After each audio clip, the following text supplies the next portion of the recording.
The Arizona Territory of 1885 was a land of harsh bargains, where the unforgiving sun baked promises into the dust until they cracked. For a woman left alone, the deed to 1,000 acres of prime ranch land was nothing more than a target painted on her back. Isabella Thorne possessed such a deed, a sprawling property with the only year-round creek for 50 miles, but she lacked the one thing that could secure it an heir. In a world ruled by men and their dynasties, she was a temporary steward at best.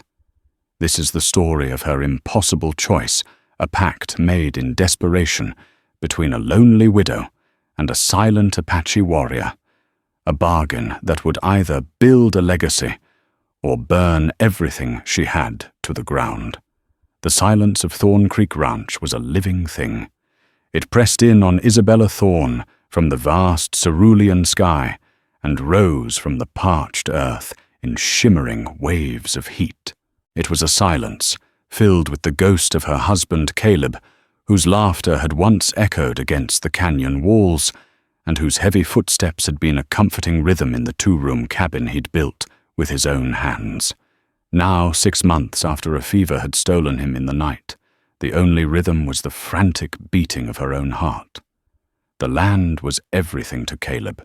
He had seen the life-giving water of the creek, a silver serpent snaking through the arid landscape, and called it paradise. This land, Bella, he would say, his hands tracing lines on a crude map, it's not just for us. It's for our sons. For the Thorne name to be etched into this territory forever. But their marriage bed had remained barren, a quiet failure that had gnawed at Caleb and now haunted Isabella.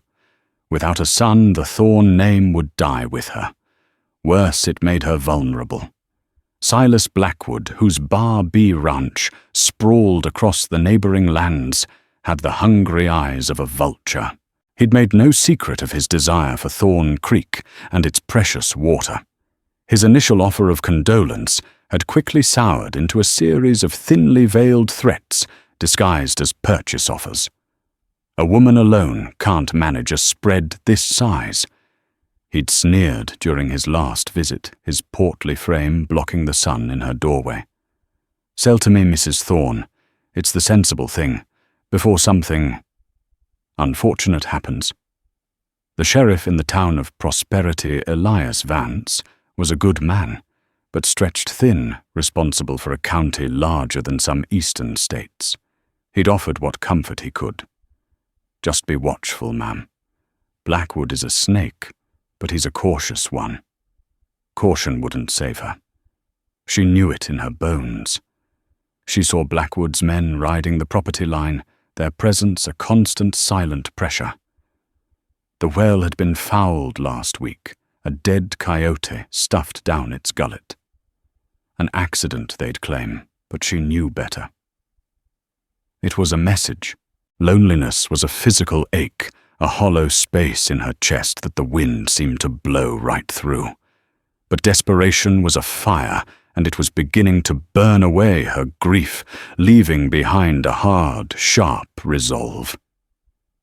She would not lose this land. She would not let Caleb's dream crumble to dust.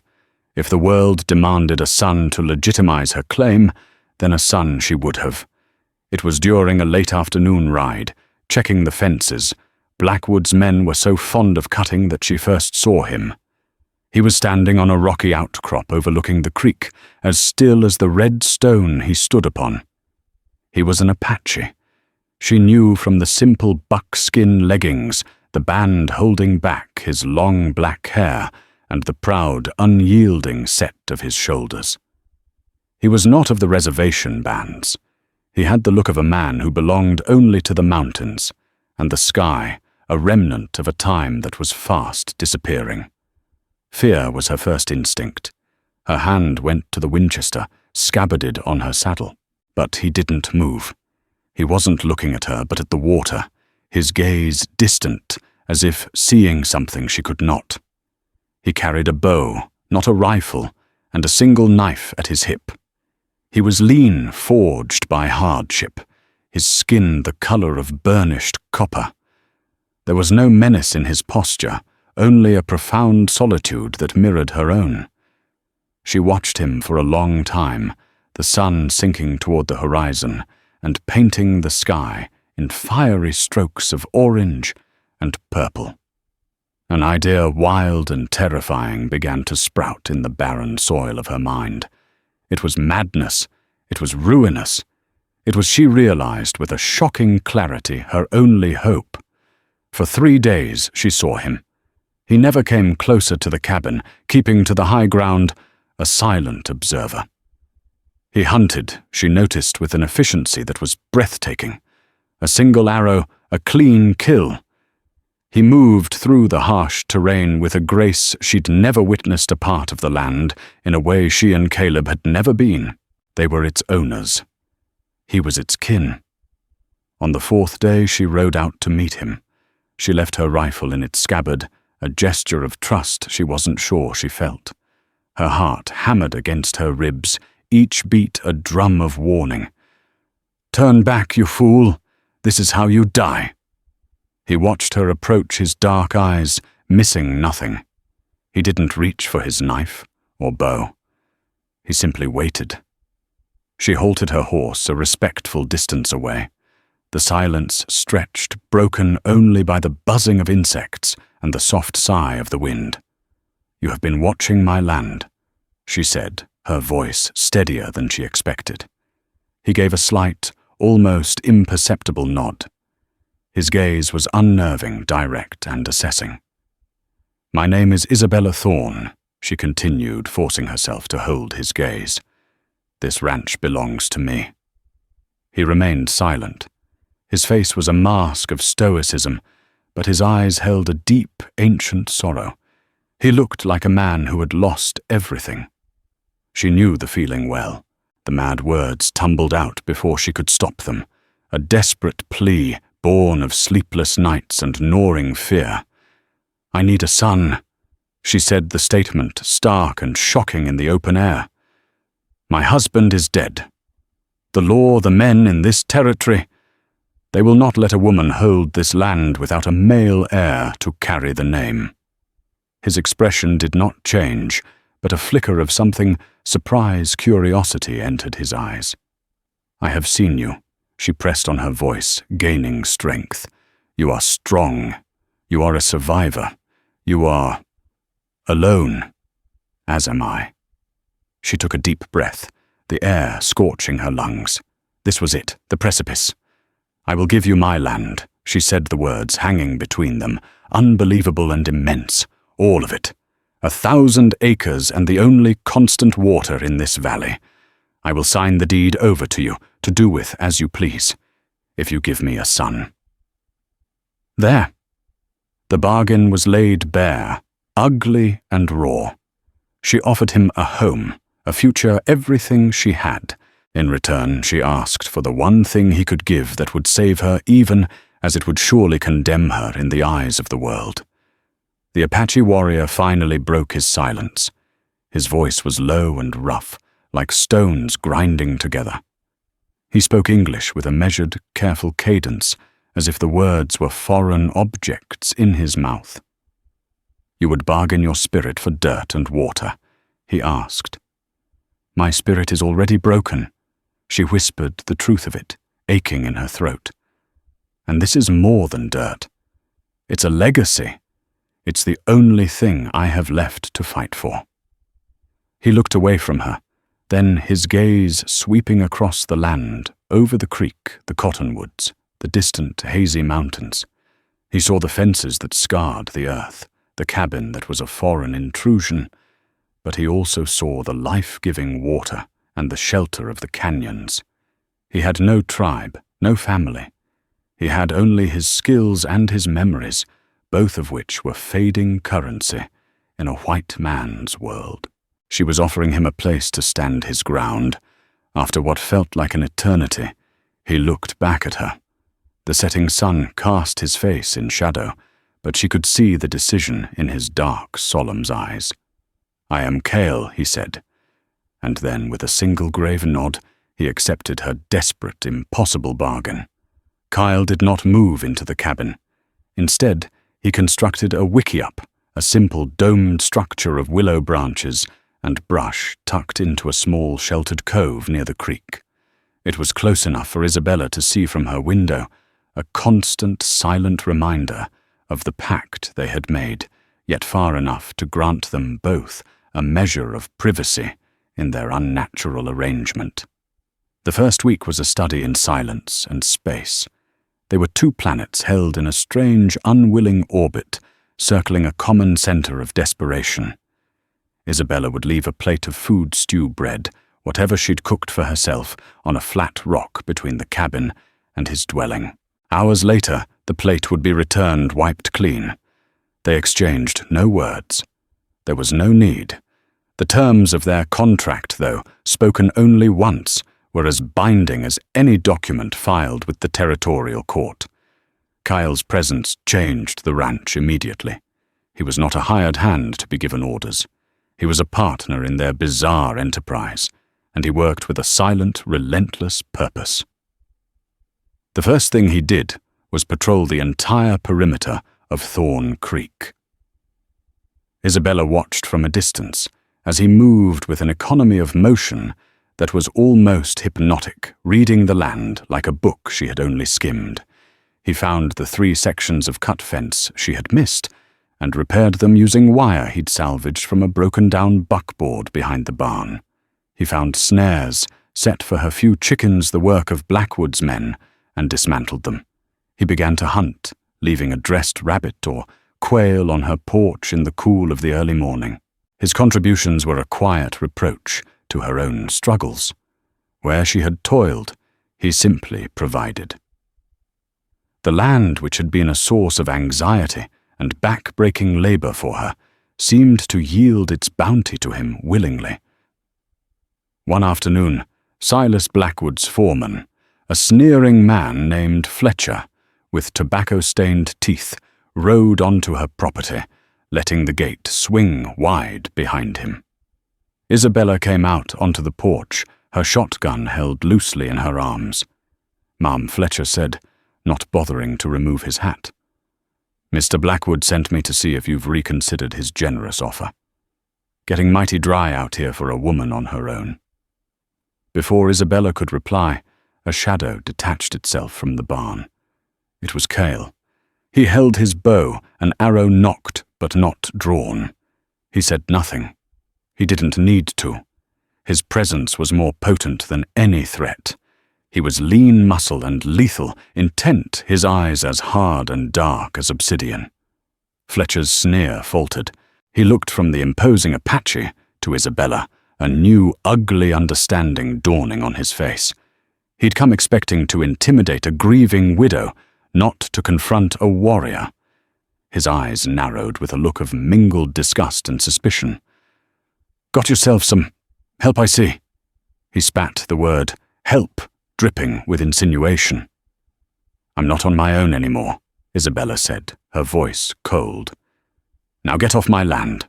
Fletcher stared at Cale for a moment longer, then wheeled his horse around and galloped away, leaving a cloud of dust and unspoken threats in his wake. That evening, the silence between them felt different. It was no longer just an absence of words, but a shared space of victory. When she left his plate on the rock, she lingered for a moment. "Thank you," she said to the empty air. When she came out the next morning to retrieve the plate, a small, intricate carving of a hawk, whittled from a piece of cottonwood bark, sat in its center. As the weeks passed, the rigid boundaries they had drawn began to soften. Kyle started taking his meals at the rough-hewn table on her porch, though he still faced away from the cabin, watching the land. He spoke little, but when he did, it was practical. He pointed out that the north wall of the barn needed reinforcing before the winter storms. He showed her a patch of wild herbs by the creek that could be used for tea and to season meat. Isabella, in turn, found herself speaking to him, filling the silence with stories of Caleb and their dreams for the ranch. She told him of their journey from Ohio, the hardships they had faced, the hope this land had represented. She wasn't seeking sympathy. She was simply trying to explain the weight of the legacy she was so desperate to preserve. Kyle would listen without interruption, his gaze fixed on the horizon, but she knew he heard every word. He began to repair things she had long since given up on. The water pump, which had required Herculean effort to draw a trickle, was dismantled, cleaned and reassembled until it worked with a smooth, easy rhythm. He retarred the cabin roof, working shirtless under the hot sun, his muscles moving with a fluid power that made her stomach flutter in a way she hadn't expected and did not welcome. This was a transaction, a contract. The feelings that were beginning to stir within her gratitude respect a strange and unsettling attraction had no place in it. She fought them down, reminding herself of the purpose of the son she needed. The physical intimacy their bargain required remained a looming, unspoken mountain between them. They were living together, working together, but they were not man and wife. The act itself was a means to an end, a sealing of the contract. Yet as the days turned into a month, then two, the thought of it transformed from a clinical necessity into something fraught with a terrifying and complicated emotion. She had come to see the man, not just the warrior. She saw the way his eyes would soften when he watched a hawk circle in the sky. She saw the gentleness in his hands as he mended a broken leather strap. She saw the deep lines of sorrow etched around his mouth when he thought she wasn't looking. One evening, a storm rolled in a violent, magnificent spectacle of the sort only the desert could produce. Thunder cracked like the sky breaking apart, and rain came down in solid, blinding sheets. The creek began to swell its placid murmur, turning into an angry roar. Isabella stood at the window watching as the wind tore at Kyle's wickiup. Without a second thought, she threw open the door. "Kyle, get in here!" she shouted over the gale. He turned his hair and clothes plastered to his body. For a moment, he hesitated. The cabin was her space, a symbol of the world that had taken everything from his people. To cross the threshold was to cross a line far more significant than a simple doorway. A crack of lightning split the sky, illuminating the ranch in a stark blue-white flash. In that instant, she saw his wickiup collapse, the branches scattered by a furious gust of wind. "Kyle," she screamed again, her voice laced with genuine fear for his safety. That broke his stillness.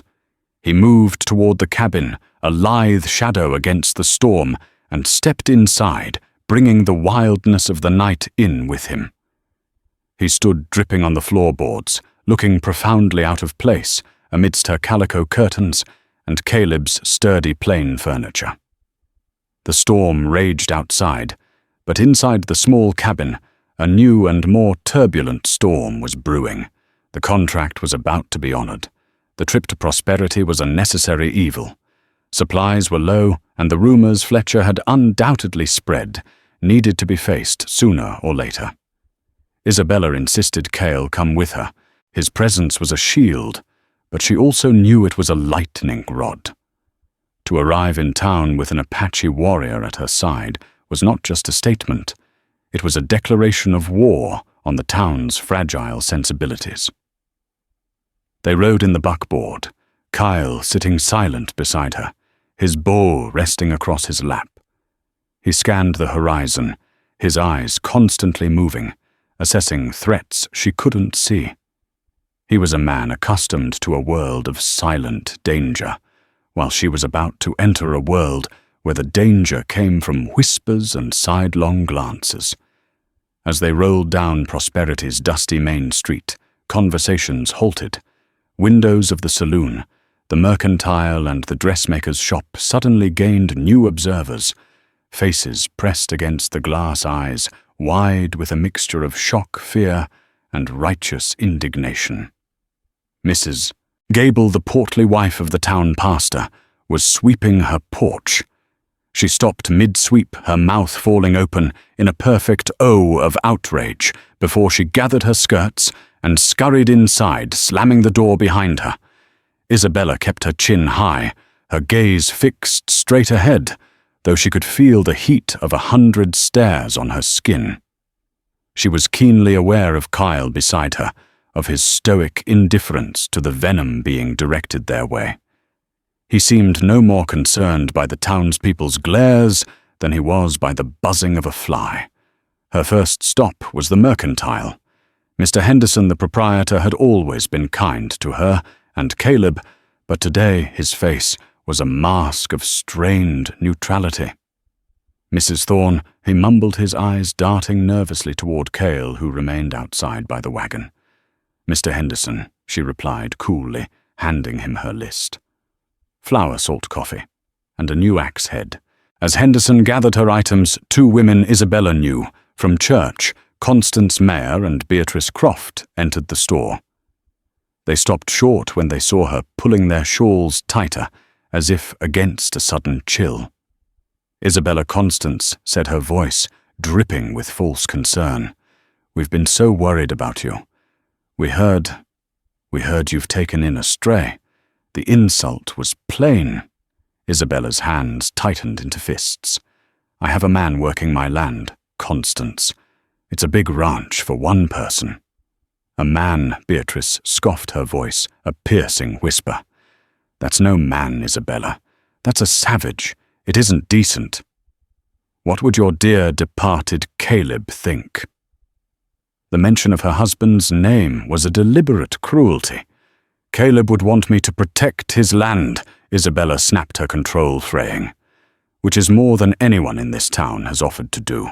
She paid Henderson her movements, clipped and angry, and stormed out of the store, the women's hushed venomous gossip following her like a foul odor. Kyle was where she had left him, his posture unchanged. But as she approached, he turned his head slightly, and his eyes met hers. In them she saw not pity, but a deep, shared understanding of what it was to be an outcast. He knew this feeling intimately. He had lived his whole life with it. Their next stop was the sheriff's office. Elias Vance sat behind his desk, looking older and more tired than she remembered. He motioned for her to sit, his gaze lingering on Cale, who stood just outside the open door, a silent guardian. Isabella the sheriff began sighing heavily. "You've set the cat among the pigeons. I'm surviving, Elias. That's all. Surviving folks are saying you're shacked up with a redskin. Silas Blackwood was in here yesterday, talking about the moral decay of the territory, talking about how a woman of your instability might not be fit to manage a property like Thorn Creek." Isabella's blood ran cold. It was worse than she thought. Blackwood wasn't just using intimidation. He was trying to build a legal case against her, to have her declared incompetent. "He's a liar," she said, her voice shaking with rage. "I know that," Vance said gently. "And you know that. But truth is a slippery thing in a town that wants to believe the lie. Blackwood is stirring up fear. Fear of the Apache, fear of a woman living outside their rules. It's a potent combination. Be careful, Isabella. He's not just after your land anymore. He's after your reputation, and out here that's all a person has." The ride back to the ranch was quiet. The sun beat down, but Isabella felt a chill deep in her bones. The hatred in town had been a palpable force. She had known there would be talk, but she hadn't been prepared for the sheer poison of it. They had already tried and convicted her. She looked over at Kyle. He was watching the distant mountains, his profile sharp and noble against the blue sky. He had faced this his entire life, the judgment, the hatred, the fear. He had survived it by retreating into a fortress of silence, by becoming one with the land they despised him for. When they arrived back at Thorn Creek, the familiar sight of the cabin and the whispering cottonwoods felt like the only sanctuary in the world. The hostility of prosperity had stripped away any remaining illusions Isabella had about her place in that world. She was as much of an outcast now as he was. That evening, as she prepared their meal, her resolve, which had wavered in town, hardened into something new. It was no longer just about Caleb's legacy. It was about her own survival. It was about the life she now carried a secret, known only to her and the man outside. The bargain was fulfilled. She was with child. She called Kyle onto the porch for his meal. As he sat at the table, she did something she had never done before. She pulled up a chair and sat with him, facing him directly. He looked up, surprised by the break in their routine. "The town hates me," she said simply. Kyle nodded slowly. "They hate what they do not understand. They fear it. They want to take this land. They want to see me fail. They will try." He agreed, his voice a low rumble. "Let them." Isabella said, a fire in her eyes he had not seen before. "This isn't just Caleb's land anymore. It's my land. It's our land." She hadn't intended to say our, but the word felt right. It felt true. In the shared condemnation of the world, they had been forged into something new. Not a couple, not lovers, but allies, partners, survivors. Kyle held her gaze for a long moment, his dark eyes searching her face. He saw the fear and the anger, but beneath it, he saw the same iron will that had led her to make their desperate bargain. He gave a single solemn nod. The unspoken contract had changed. It was no longer just about a son. It was about a home, and they would defend it together. Summer bled into a crisp, golden autumn. The cottonwoods along the creek turned a brilliant yellow, their leaves like scattered coins on the water's surface. Isabella's body began to change, a gentle swelling of her abdomen that she hid beneath looser-fitting dresses. It was a constant, wondrous and terrifying secret. The life growing within her was the fulfillment of her bargain, the anchor for her claim on this land. But it was also a visible testament to what the town of Prosperity would call her greatest sin. The rhythm of life at Thorn Creek settled into a quiet domesticity that belied the turmoil of its foundation. The chasm of culture and experience between Isabella and Kyle remained, but they had built a bridge of shared purpose across it. He taught her the ways of the land, not with lectures, but with quiet demonstrations. He showed her how to read the clouds to predict rain, which plants were medicine and which were poison, how to move silently through the brush. She in turn opened her world to him. She read to him in the evenings from the books Caleb had treasured Shakespeare, and the Bible her voice, a soft murmur against the chirping of crickets. He would listen, his face impassive, but she saw the way his mind worked, piecing together the strange stories of her people. Their conversations grew beyond the practicalities of the ranch. He began to speak of his past, not in a flood of confession, but in brief, stark fragments. He spoke of a wife lost to the blue-coated soldiers, a son taken by the coughing sickness at the reservation. He spoke of a people scattered and broken, of traditions fading like smoke. His loneliness was vaster than hers, deeper. Hers was the loss of a future. His was the loss of a past. Hearing his stories, her own grief for Caleb began to feel less like a sharp, open wound and more like a faded, honorable scar. One blustery afternoon, as Isabella was salting beef in the smokehouse, Cale appeared at her side. "Fire," he said, his voice taut. He pointed to the north toward the dry hills that bordered Blackwood's property.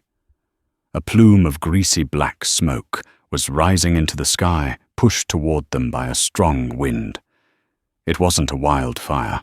It was too fast, too dark. "That's the north pasture." Isabella gasped, her hand flying to her mouth. "The grass is tinder dry." Blackwood. It had to be. It was a classic tactic: burn a rival out, make the land useless, then buy it for pennies on the dollar. Panic seized her for a heartbeat. cold and paralyzing, but then Cale's hand was on her arm, his grip firm and steadying. "We fight it at the creek," he said, his eyes already calculating planning. "The water is our wall." For the next several hours they worked with a desperate, synchronized fury. Cale, using the axe he had asked her to buy, began felling the dry brush and small trees on their side of the creek, creating a fire break. His movements were a blur of controlled power, each swing of the axe precise and effective. Isabella, despite her condition, refused to be idle. She filled every bucket barrel and pot she owned with water, hauling them from the pump to the edge of the creek. She soaked burlap sacks, preparing to beat back the smaller flames that would inevitably jump the water. Her fear was a hot coal in her belly, but the rhythmic work, the shared struggle, kept it from consuming her. The fire came upon them with a terrifying roar, a monster of crackling orange and black. The air grew thick with smoke, stinging their eyes and choking their lungs. Embers like malevolent fireflies danced across the creek, igniting small patches of dry grass on their side. Isabella and Cale moved as one. As he continued to clear the break, she scrambled along the bank, beating out the spot fires with the wet sacks, her face smudged with soot, her arms aching. The heat was immense, a physical blow that threatened to drive them back. But they held their ground. Thorn Creek, the prize Blackwood coveted, had become their line of defense. The main blaze raged for what felt like an eternity, consuming the pasture and licking at the far bank of the creek. Then, as the sun began to set, the wind shifted. The fire denied its fuel, slowly began to burn itself out, leaving behind a blackened, smoking landscape. They stood together on the creek bank, exhausted, grimy, and breathing heavily in the acrid air. They had won. The cabin was safe. The heart of the ranch was untouched. Isabella looked at the devastation across the water, then at Kyle. His face was streaked with ash, his eyes red from the smoke, but in them she saw a fierce pride. He wasn't just a hired warrior protecting his investment. He had defended this place as if it were his own. Because it was. "We did it," she whispered, her voice hoarse. He looked at her, his gaze traveling from her determined, soot-stained face to the slight curve of her stomach, a curve that the day's frantic work had made more apparent. A new emotion entered his eyes, something deeper and more complex than respect or camaraderie. It was a look of profound possession, of fierce protective ownership, not of the land, but of her and the child she carried. In that moment, standing in the smoky twilight, the last vestiges of their original bargain burned away with the grass. This was no longer a transaction. The child was no longer a means to an end, a key to a legal claim. The child was theirs. This land was their home. This life was their life. That night, exhaustion pulled them down into a deep sleep. But before she drifted off, Isabella lay awake, listening to Cale's steady breathing from the floor by the hearth where he'd laid his bedroll. The house was filled with the smell of smoke, a reminder of the battle they had fought and won. For the first time since Caleb's death, she didn't feel alone. She felt safe. She felt cherished. The lonely widow and the Apache warrior were gone. In their place stood a man and a woman who had faced the fire together and had not been consumed. They had been forged. Winter settled on Thorn Creek, blanketing the blackened hills in a thin layer of snow and encasing the world in a crystalline silence. Isabella grew heavier, her movements more deliberate. The coming child was a constant presence, a promise of spring in the heart of the cold season. The relationship between her and Kyle had settled into a comfortable, unspoken partnership. He cared for her with a quiet, attentive gravity, ensuring she was warm-fed and safe.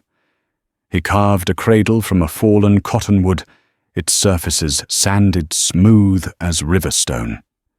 He was no longer just the father of her heir. He was becoming the father of her child. The peace was shattered by the arrival of a stranger. He rode in on a tired-looking sorrel, a man whose Eastern-cut suit was ill-suited for the rugged territory. He was tall and slender, with Caleb's fair hair and blue eyes, but where Caleb's face had been open and honest, this man's was shadowed by a perpetual discontent. He dismounted at the porch, his gaze sweeping over the cabin, the barn and landing with cold surprise on Kyle, who stood near the woodpile axe in hand. "I'm looking for the Thorn Ranch," the man said, his voice carrying an air of condescending authority. "You found it," Isabella said, stepping out onto the porch. She instinctively rested a hand on her swollen belly. The man's eyes widened as he took in her appearance, his expression curdling into one of disbelief and disgust. "Good Lord, you must be the widow. I'm Nathaniel Cross, Caleb's brother." Isabella's heart plummeted. Caleb had spoken of his younger brother only once with a deep sadness. Nathaniel was a drifter, a gambler, a man who had broken their father's heart and squandered every opportunity given to him. Caleb had sent him money for years, hoping he would make something of himself, but had received only silence in return. "Caleb never mentioned you were coming," Isabella said, her voice tight. "Didn't he?" Nathaniel said with a slick, unpleasant smile. "That's odd. Because in the last letter I received from my dear brother, just before his untimely demise, he was quite clear. He was worried, you see. Worried about his legacy. He promised me that if, God forbid, anything should happen to him before he had a son, this ranch would pass to me, to keep it in the bloodline. It was a lie, a venomous, calculated lie. Caleb would never have entrusted his dream to a man like Nathaniel. But a letter, a forged letter, perhaps could be a powerful weapon." Nathaniel's gaze flickered again to Cale, then back to Isabella's stomach. "I see I've arrived just in time. It seems you've been busy, ensuring the bloodline is anything but pure." "What is this creature?" he asked, gesturing dismissively at Kyle. "Some kind of pet." Cale's hand tightened on the axe handle, his knuckles white. A low growl rumbled in his chest, a sound of pure menace that made Nathaniel take an involuntary step back. "His name is Cale, Isabella," said her voice, trembling with fury. "And he is more of a man than you will ever be. You are not welcome here, Nathaniel. Leave." "Oh, I don't think so." Nathaniel sneered, recovering his composure. "I have a legal claim. My brother's wishes. A territorial judge will surely see the sense in placing this fine property in the hands of a grieving family member, rather than leaving it with a fallen woman and her savage consort.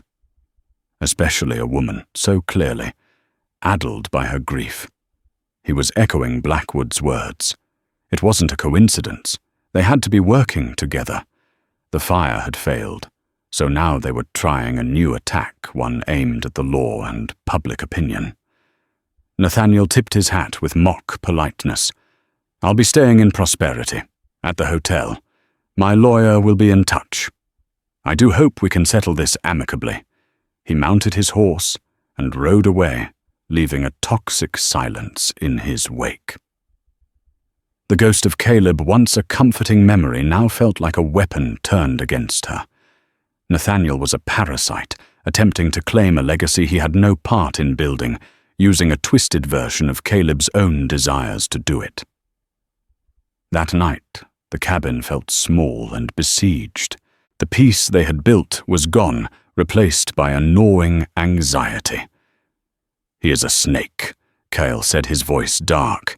He was polishing the blade of his knife by the firelight. "He speaks with a forked tongue." "He'll go to Silas Blackwood," Isabella said, wrapping her arms around herself. "They'll work together. They'll tell the judge I'm unfit, that you're a danger. They'll use the baby. They'll use our son against us." The word hung in the air between them. Our son. Kyle stopped his work and looked at her, his eyes intense in the firelight. He rose and crossed the room in 2 silent strides. He knelt before her chair, and for the first time placed his hand on her belly, his palm warm and broad against the taut fabric of her dress. He felt the faint flutter of movement from within. His face, usually a mask of stoicism, softened with an emotion so raw and powerful it took her breath away. It was awe. It was reverence. It was the fierce, absolute love of a father. "He is not a weapon," Kyle said, his voice a low, fierce whisper. "He is our blood. He is our strength. This land is his birthright. We will not let them take it." The touch, the words, the unwavering certainty in his eyes chased the fear from Isabella's heart, replacing it with a burning, defiant strength.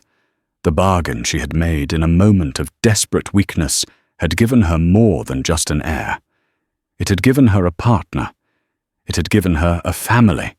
Nathaniel Cross and Silas Blackwood were not just fighting a lonely widow anymore. They were fighting a wolf and a she-bear defending their den, and they would soon learn the price of that mistake. The attack came not with legal papers, but with fire and lead. Blackwood and Nathaniel must have known that a court battle would take time in which the child would be born, further complicating their claim. They opted for a swifter, more brutal solution. It was a moonless night, the kind of profound darkness that swallows sound. Kyle was restless. He had been for days, his senses on a razor's edge. He had moved his bedroll back outside, claiming the cabin air was too thick, but Isabella knew the truth. He was standing watch. He was a sentinel guarding his territory. The first warning was not a sound, but a smell whiskey and unwashed bodies on the wind. Kyle rose from his blankets, like a wraith, his bow in hand. He melted into the deeper shadows by the barn, just as the first figures appeared on the ridge, silhouetted for a moment against the star-dusted sky. There were at least 6 of them. Isabella was awake, instantly alerted by the subtle shift in the night's rhythm. She saw Kyle disappear, and her blood ran cold. She grabbed the heavy Winchester Caleb's rifle, its familiar weight a grim comfort. She moved to the window, peering through a crack in the curtains. The men were advancing on foot, spreading out to surround the cabin. She recognized Fletcher's lumbering form, and with a jolt of revulsion, saw Nathaniel Cross skulking behind him, a pistol clutched awkwardly in his hand. He was no frontiersman. He was a jackal hiding behind the lions. A torch was thrown arcing through the air and landing on the dry roof of the barn. It caught immediately flames, licking up the weathered wood with a hungry whoosh. Their plan was simple: burn them out, then shoot them as they fled. But they hadn't accounted for Kyle. An arrow hissed out of the darkness, silent and deadly. One of the attackers, a man raising his rifle toward the cabin, grunted and pitched forward, the shaft protruding from his chest. Chaos erupted. Shouts of surprise and pain split the night. "He's in the barn!" someone yelled foolishly. Gunfire exploded, slugs tearing into the walls of the cabin. Isabella dropped to the floor, crawling away from the window, her heart hammering. The baby kicked a frantic, terrified movement inside her. "It's all right," she whispered, her voice a ragged breath. "We're all right." She crawled to the other side of the cabin, to the small window that overlooked the creek. She had a clear line of sight to the men who were now taking cover behind the water trough, their attention divided between the cabin and the burning barn. She rested the Winchester on the windowsill, took a steadying breath, and sighted down the long barrel. The first shot was for Caleb. It struck the water trough with a loud ping, sending splinters flying and making the men duck. The second shot was for her son. She aimed carefully, leading her target as a man broke cover. The rifle bucked against her shoulder, and the man screamed, clutching his leg as he fell. The fight became a desperate, deadly dance in the flickering firelight. Kyle was a phantom, a whisper of death moving between the shadows. An arrow from the hayloft, a flash of a knife behind the woodpile. The attackers who had come for an easy slaughter were being hunted. They were loud, clumsy, and terrified. He was silent, efficient, and in his element. From the cabin, Isabella laid down, suppressing fire, her shots carefully placed to sow confusion and keep their heads down. She was not a killer, but tonight she was a defender. Every crack of the rifle was a declaration. This is my home. This is my family. You will not take them. Fletcher, enraged and desperate, finally pinpointed Cale's position. He's by the creek, he roared, charging forward with 2 other men, their pistols spitting fire into the darkness. Isabella saw it happen in horrifying slow motion. Kyle rose from the reeds, his bow empty, his knife in his hand. He took one man down in a blur of motion, but another fired at point-blank range. Kyle staggered, a dark stain blossoming on his side, but his momentum carried him forward. He drove his knife into the second man's chest before Fletcher brought the butt of his rifle down hard on Kyle's head. Kyle collapsed, still and silent, by the water's edge. "No!" The cry was ripped from Isabella's throat. Blinded by rage and fear, she threw open the cabin door, the Winchester blazing in her hands. She fired again and again, working the lever action with frantic speed, driving Fletcher and the remaining few men back. Her wild, unexpected assault gave them pause.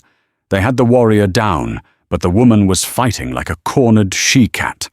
From the edge of the firelight, she saw Nathaniel Cross, his face pale with terror, urging them to finish the job. But then another sound cut through the night, the thunder of approaching horses. Sheriff Vance, alerted by a rancher on the next spread, over who'd seen the fire, was arriving with a posse of 3 deputies. "Drop your weapons," Vance's voice boomed, carrying the weight of the law. "It's over Blackwood's dogs." Fletcher and the one remaining gunman threw down their rifles, their hands raised. But Nathaniel panicked. He turned to run, stumbling through the brush like a frightened rabbit. "Halt!" Vance yelled. Nathaniel fired his pistol wildly over his shoulder, a shot of pure desperation. The sheriff's rifle answered with a single definitive crack. Nathaniel Cross, Caleb's ghost, crumpled to the ground and did not move again. The sudden silence was deafening, broken only by the crackle of the burning barn and Isabella's ragged sobs. She ran from the cabin, stumbling toward the creek, her only thought for Kyle. She fell to her knees beside him. He was breathing but shallowly. The wound in his side was bleeding freely, and a deep gash on his temple oozed blood into his black hair. His eyes were closed. Sheriff Vance approached his face, grim in the firelight. "Isabella, are you all right?" "Help him," she begged, tears streaming down her face, cutting clean paths through the soot on her cheeks. "Please, Elias, you have to help him." Vance looked from the bleeding Apache warrior to the pregnant, desperate woman holding him. He saw the bodies of the attackers scattered across the yard. He saw the smouldering ruin of the barn. He looked at Fletcher and the other captured man, their faces sullen and defeated. And he understood. He had been wrong. This wasn't a story of moral decay. It was a story of survival, a story of a home defended with a courage he hadn't seen in a long, long time. "Get some water and clean cloths, Isabella," he said, his voice softer now. "My deputy Tom knows a bit about patching up bullet holes. We'll get him inside. We'll do what we can." As they carefully lifted Kyle, his head lolled to the side. Isabella took his hand, his strong, calloused fingers limp in hers. She held on tight as if she could pour her own strength, her own life into him. The bargain had been for a son. But somewhere along the way, She had found a partner, a protector, a man she couldn't bear to lose. The price of her legacy could not be his life. It was a price she refused to pay. The week that followed the raid was a fevered dream of fear and hope. They carried Cale into the cabin and laid him on Isabella's bed the first time he had ever been in that room. The deputy Tom, a young man with surprisingly steady hands, dug the bullet from Cale's side. It went clean through a rib, ma'am, he'd said. Broke it, but missed his vitals. He's tough. The head wound is the bigger worry. Isabella became his nurse, his guardian, his anchor to the world of the living. She cleaned his wounds, forced broth between his lips, and sat by his side, speaking to him in low tones, telling him about the son he was going to have, the ranch they would rebuild, the future they would share. She willed him to live, pouring all of her ferocious spirit into the fight. Sheriff Vance's investigation was swift and decisive. The captured gunman, facing a hangman's noose, confessed everything. He detailed the plot implicating not only Nathaniel Cross and Fletcher, but Silas Blackwood as the mastermind. Behind it, all the fouled, the cut fences, the fire, and the final bloody assault. When Vance and his deputies rode out to the Bar B ranch, Blackwood tried to make a run for it.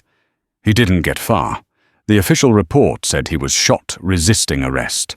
The unofficial story whispered in the saloon was that Sheriff Vance had finally dispensed the justice the territory had long needed. The town of Prosperity, fickle in its loyalties, underwent a dramatic change of heart. The story of the siege at Thorn Creek became the stuff of legend. They were no longer the fallen widow and her savage lover. They were the brave woman and the noble warrior who had defended their home against a cattle baron's greed.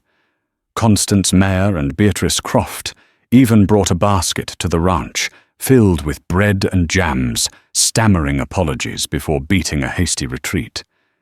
Isabella accepted it with a cool grace, understanding that their respect was as shallow as their condemnation had been. But it was a peace offering she was willing to accept for the sake of her son. On the seventh day, Kyle's eyes fluttered open. He blinked slowly, his gaze unfocused at first, then landing on Isabella, who was dozing in a chair by his bed. He reached out a weak hand and brushed her arm. Her eyes snapped open. "Kyle, Isabella!" He rasped, his voice rough from disuse. Tears of relief streamed down her face. "You're awake. You're back." He looked around the room, at the solid walls of the cabin, the patchwork quilt on the bed. His eyes came back to her face, then moved down to her stomach. "The boy, he's safe," she whispered. "You saved us." "We saved us," he corrected, his voice, gaining a little strength. A month later, as the first green shoots of spring pushed through the thawed earth, Isabella's labor began. It was a long and difficult birth, but Kyle, now walking with a slight limp, but otherwise healed, was by her side. He held her hand, his stoicism a rock. She clung to his quiet words of encouragement, a balm to her spirit. As the sun rose, painting the sky in hues of rose and gold, their son was born. He was a beautiful, healthy boy with a shock of black hair, and when he finally opened his eyes, they were the same, clear, determined blue as his mother's. Kyle took the child in his arms, his touch infinitely gentle. He looked down at the tiny, perfect face, and the last walls around his heart crumbled to dust. This was his son, his blood, his future, a new branch on a tree he had thought was dead. Isabella watched them, her heart overflowing. The desperate bargain made under a setting sun seemed like a lifetime ago. It had been a contract born of loss and fear, but it had yielded a love she never could have imagined. "What will we name him?" she asked softly. Kyle looked from the baby to the window, where the morning light was streaming over the land they had fought for. "His name is Ethan," he said. The name was not from his people, nor from hers. It was a new name for a new beginning. He looked back at her, his dark eyes full of a future she could finally see. Ethan Thorne. This is his land. The legacy of Thorn Creek was secure, but it was not Caleb's legacy, a name carved on a deed and passed down through a rigid bloodline. It was a new legacy, forged in fire and sealed in blood and love. It was the legacy of a lonely widow who dared to make an impossible choice, and an outcast warrior who found a new tribe in a family of two. It was the legacy of survivors, a quiet testament standing strong and proud by the life-giving waters of the creek, a home built not just on dirt and water, but on the unshakable foundation of a shared heart. The story of Isabella and Cale is a testament to the raw, untamed spirit of the West, a place where survival often meant breaking the rules and forging your own destiny. Theirs was a bargain that began in desperation, but was transformed by courage, loyalty, and an unexpected love that defied the prejudices of their time. They proved that a legacy isn't just about the land you own or the name you carry, but about the family you build and the home you are willing to fight for, side by side against all odds. Their son Ethan would grow up knowing that his inheritance was paid for not in gold, but in the fierce resilience of his parents' hearts. If this story of love loss and legacy in the Old West moved you, please take a moment to hit that like button. Share it with someone who appreciates a tale of true grit. And most importantly, subscribe to the channel for more stories that bring the forgotten voices of history to life. Your support helps us keep these incredible tales from fading into the dust.